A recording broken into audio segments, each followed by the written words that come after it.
আরজিকর কাণ্ডে প্রতিবাদ জানাতে রাখি বন্ধন উৎসব মানববন্ধনে পরিণত হলো। মানববন্ধনের সামিল কলকাতা মেডিকেল কলেজ। নির্যাতিতার প্রতীকী মূর্তির হাতে রাখি পরিয়ে একে অপরের হাত ধরে মানববন্ধন করেন আন্দোলনরত ডাক্তারি পড়ুয়ারা। মেডিকেল চত্বরে junior doctor, nurse, senior doctor, রোগীর পরিবারের লোকজন সকলের সাথে হাতে হাত মেলান তারা। বিক্ষোভরত ডাক্তারি ছাত্রদের বক্তব্য, ন্যায় বিচারের প্রতিবাদের স্বরূপ আজকে রাখির উৎসবকে মানববন্ধনে পালন করা। মানববন্ধনটা মানববন্ধন আজকে তো একটা অনেক বড় দিন, রাখি বন্ধন উৎসব। রবীন্দ্রনাথ ঠাকুর রাখি বন্ধন উৎসবে ডাক দিয়েছিলেন বাংলার মানুষের এক হওয়ার জন্য। আজকেও আমরা যে রাখি বন্ধন উৎসবটাকে সেই হিসাবেই দেখছি, যাতে সকল আমাদের বাংলায় যত মানুষ আছেন, যারা আছে সবাই যাতে এক হয়।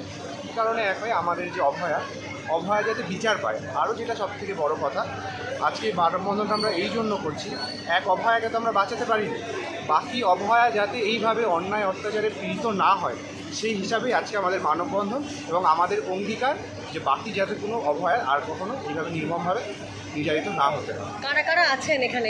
এখানে আমাদের হসপিটালের সমস্ত স্টাফ আছেন, জুনিয়র রেসিডেন্টরা আছেন, আমাদের ফ্যাকাল্টিরা আছেন, সিস্টাররা আছেন, যত সব স্টাফরা সকলেই এখানে অংশগ্রহণ করছেন। কলকাতা থেকে শেখের সাথে রিপোর্ট, ওঙ্কার বাংলা।